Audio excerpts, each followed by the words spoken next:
Okay, hi guys, Arian here with another What If. This time I'm doing part 2 to What If What If Deku is Shadow Bonnie.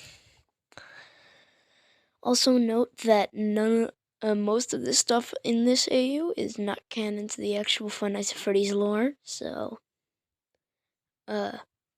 yeah. So don't expect everything to be canon, as this is all just for fun and entertainment.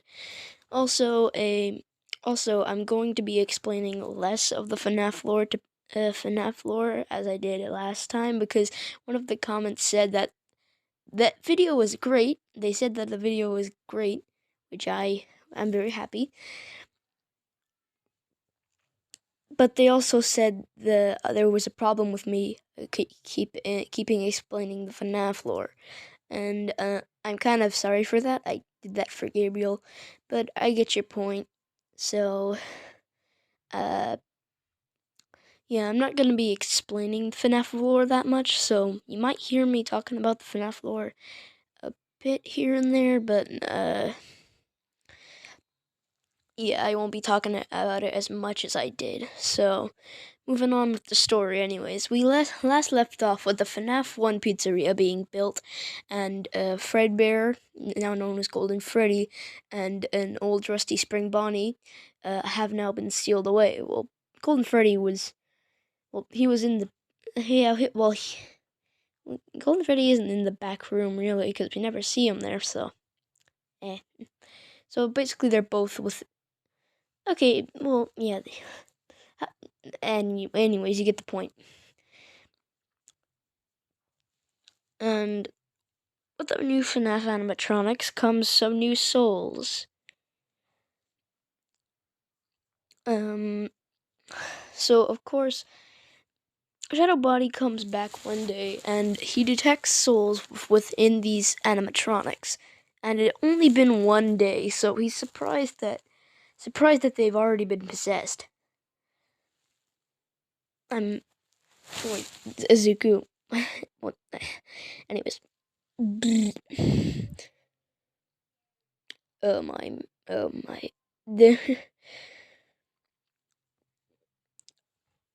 Zuko comes back to the restaurant, comes back to the pizzeria the next day and detects some souls. Oh god. Also, if I sound a bit tired, it's pretty late, so I might sound a bit tired. Also, I'm gonna be very quiet because my baby brother is asleep, so I can't be like, I have to be like, I don't even know if you heard that. Anyways, moving on with the story.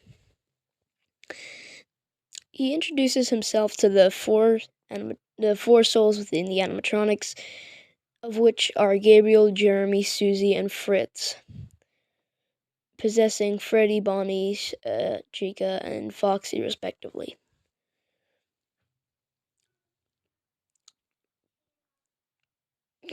So,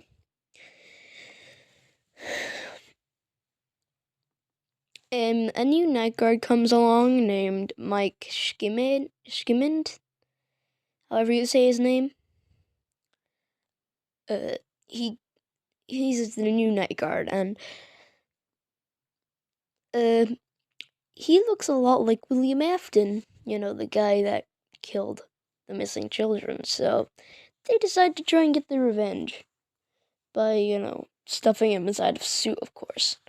However, the plan goes sour, and the night guard's able to survive 5 nights. And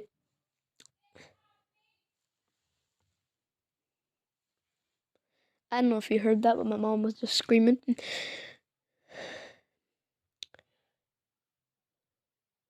If you hear a lot of voices in the background, sorry, it's just...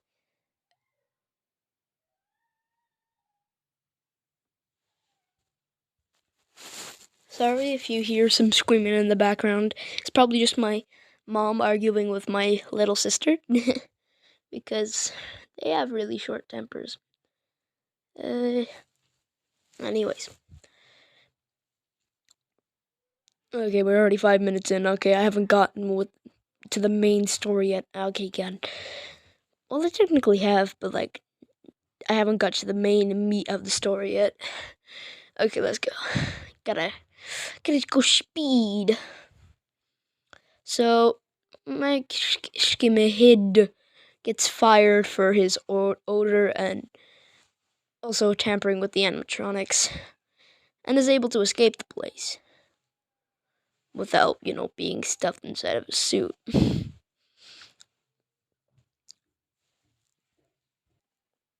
Oh, sorry, my mom just wants me to get ready for tomorrow. Anyways.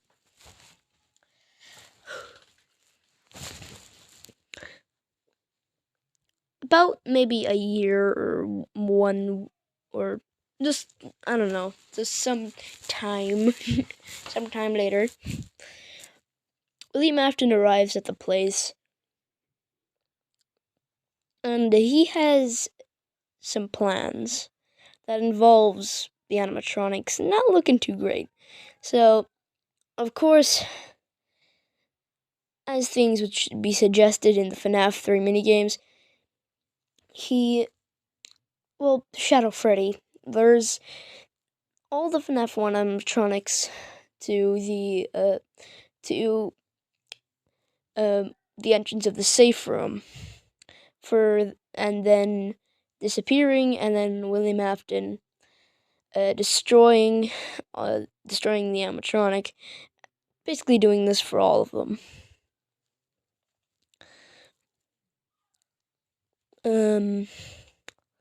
So once the spirits are released out of their animatronics prisons, they follow William Afton into the safe room, cornering him. Of course, they have, and now knowing an opportunity, since William hid in the suit, to basically, I don't know actually why he does this in the games. I don't know why he does that. But anyways, he gets in the suit to do something. I don't know. And the Spring Bonnie soul sees a chance. The soul within Spring Bonnie that was in part 1 sees a chance to activate or shut down the turn on the spring locks, and he proceeds to do just that, skewering William's body. Of course, the soul's not hurt by this, considering that it's a soul and a ghost, and wouldn't be harmed by these things. And William's body is skewered, and it seemed like there'd be no possible way for him to live. However, 30 years later, he would be proved wrong. As we move on to the next game, FNAF 3! Okay. So after all of that, the souls eventually just leave the pizzeria. Instead of ascending to heaven, they just don't ascend to heaven. They don't. Instead, even though the pizzeria changes quite a few times due to renovations and the pizzeria shutting down, the souls just stay there and do nothing. And Azuku comes by every once in a while to say hi, and all of them are good friends. Also, Golden Freddy does talk to Azuku. None of the FNAF 1 animatronics know about Golden Freddy, since he just hides in the back room. And whenever someone would enter the back room, he would just disappear.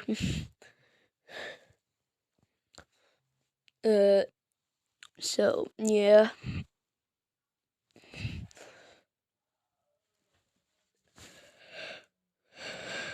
30 years go by. 30 long years. And William Afton awakens. He have moved to Fazbear Frights, and had awoken from his deep and long slumber.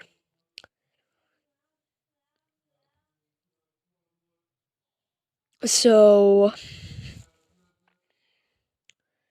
since the children are disbanded, well, they didn't disband, but they just went to different places. And Izuku hacks into some of the animatronics to try and give them their happiest day. Since they won't ascend to heaven, he wants them to go to heaven, basically. And teams up with the puppet. Yes, the puppet. To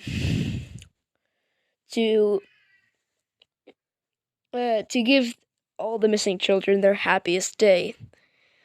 Of course, the FNAF 3 Night Guard arrives. Michael Afton, maybe, I don't know. I'm not gonna go into that.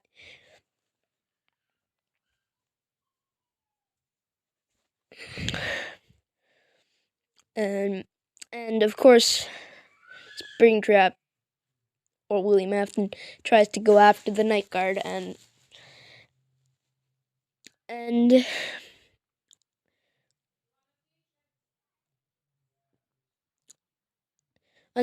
when the fire happens,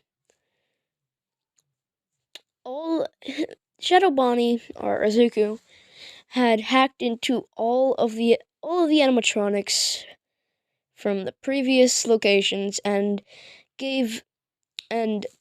basically gave gifts to the missing children until Charlie, the girl possessing the puppet, rounded them all up in one party room, and so they had their happiest day. Also, Shadow Bonnie helped the crying child as well move on to heaven, because he had his own mini game, and where he went to different times, and gave some cake to the Evan. Like, it's what people are calling the crying child now, because there's like a big theory going on that the crying child's name is Evan. So yeah, I'm just gonna be referring to the crying child as Evan. So everyone moves on to the afterlife. Is the series done? Maybe. Unless I get a good idea of what to do. This might just become a 2-part series and might not have a part 3. But I hope you guys enjoyed this video. I might make a part 3 on this, but if I have some crazy idea I want to do. But for right now, the series is basically over. So, maybe a few months from now, I might be posting a part 3. But don't be expecting. You shouldn't get your expectations too high for a part 3s, considering that there's not really much else to do with this AU. So for now, the series is basically over. So thanks for like over 200 views on the first part, and also thanks for over 3,000 views on my first ever What If Deku had Ink Sans powers. You can go check that out. Just go to my channel, just click on my the channel icon, or channel bar or whatever. You can subscribe as well and like the video. Comment if this video has comments on, because for some reason on some of my videos comments are on, and on some videos comments are off.